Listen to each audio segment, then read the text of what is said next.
E aí pessoal, estou aqui com mais um vídeo do nosso canal Minecraft Elite Games. E hoje eu vou ensinar vocês como colocar mod no seu Minecraft. Eu já estou enjoado de ensinar isso porque sei lá quantas vezes eu já tentei fazer isso, mas deu uma bugada e eu não consegui fazer mais. Então vamos aqui, você tem que baixar o Mods for Minecraft. Eu vou deixar o link aí na descrição. Eu não sei o que é isso aqui não. Ah, é o mod que eu tinha baixado naquela hora.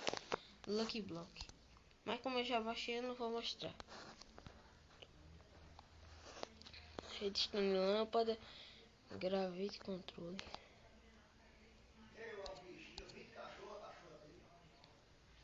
Most download não. Diamante high, me. Eu vou baixar esse daqui, Me and Me. Que é o modo que eu já sei como é que usa, né? Aí vocês apertam em importar. Vamos lá.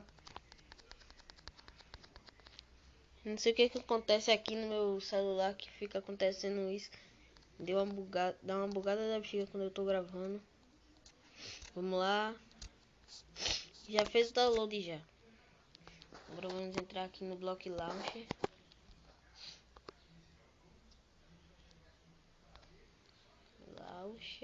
Launcher. Enter. Entrou. Agora vamos lá.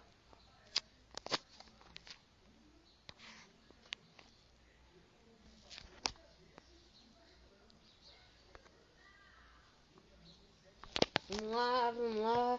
Tá demorando muito. Launcher opções.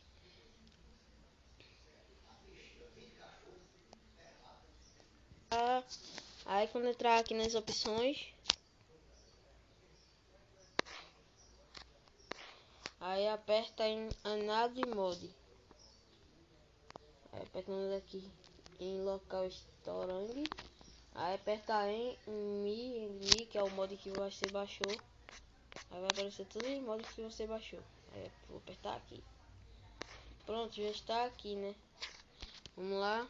Agora vamos esperar agora entrar lá. Esperar.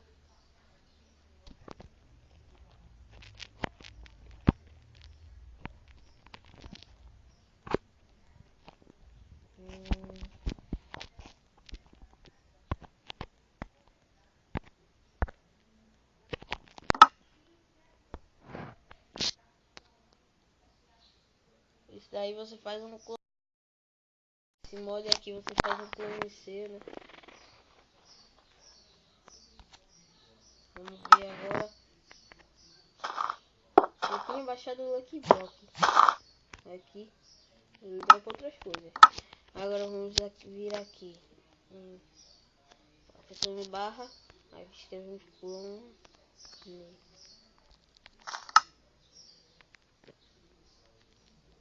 Nem sempre vai ter esses modos assim. Quando você for baixar. Mas quando você for fazer, aí vai ter que quer dizer, quando você for colocar, você assista no YouTube, que é melhor para você aprender. Viu? Vocês assistam no YouTube, que é melhor para você entender como é esse mod, né? Esses mods aqui. Então por isso só, pessoal.